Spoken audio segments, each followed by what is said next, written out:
I got you.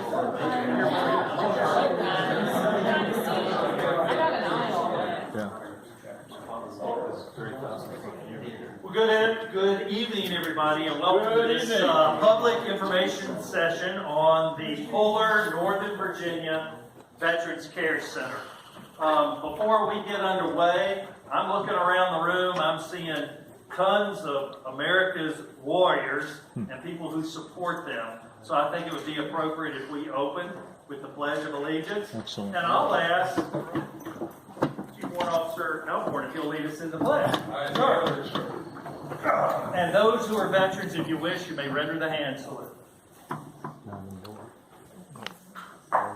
I pledge allegiance to the flag of the United States of America and to the republic for which it stands, one nation, under God, indivisible, with liberty and justice for all. Thank you. Please be seated.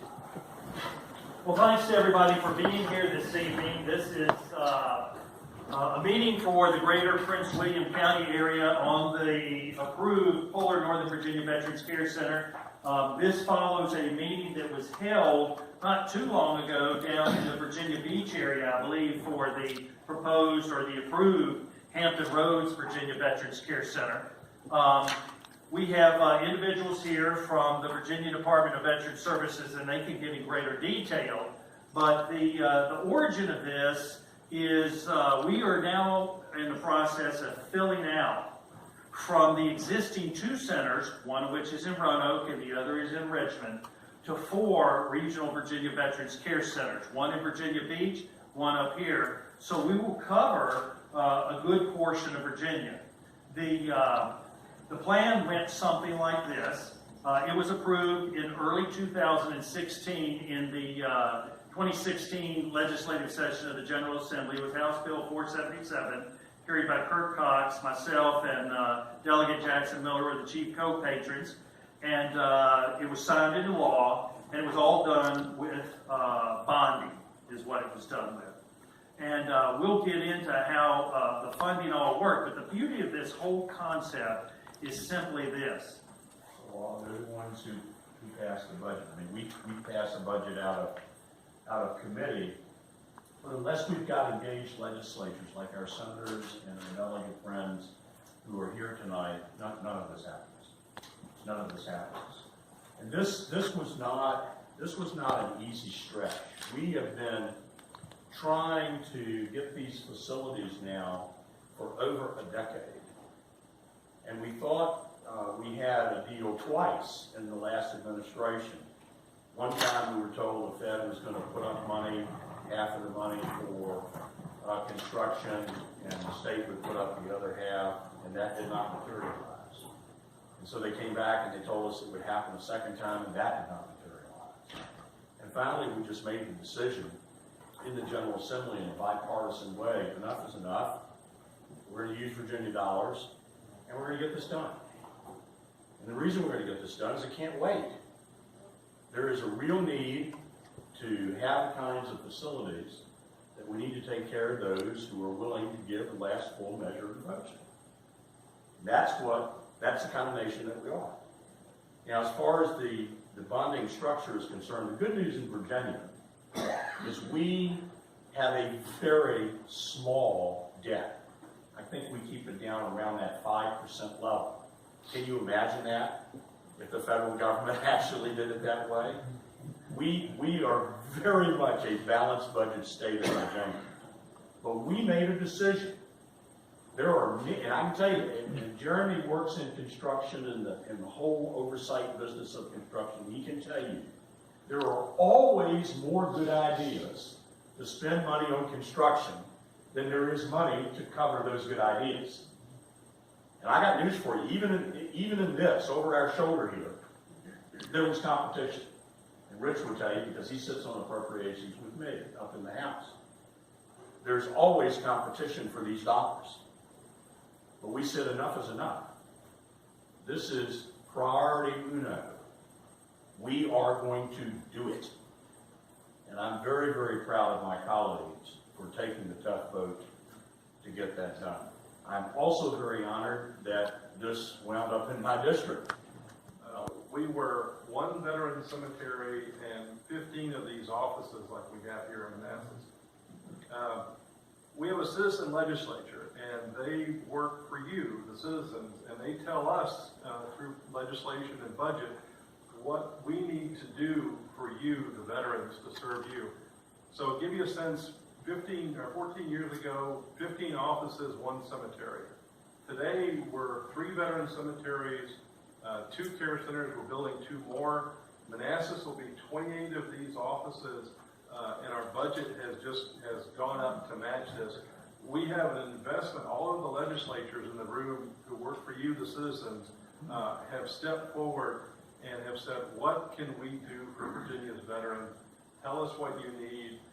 We are going to provide the resources. You guys get out on the street and move out and serve our veterans. And so we're doing that. We're here for you. But thank you for all the legislators. We take our marching orders from you guys, and you give us the resources, and we execute. I think we've got, what's our PowerPoint here? Devin, do it right? Yeah. Okay. Department of Veteran Services, we're a state agency. We're Commonwealth of Virginia agency. We work with, but are not part of the big VA in Washington. As has been mentioned, we're organized into 6 service lines, 6 business units, if you will.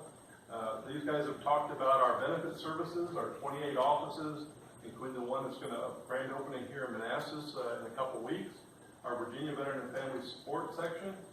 But we've also invested a lot in our other services, celebration, the power plant, the business offices, and the public spaces right here in front.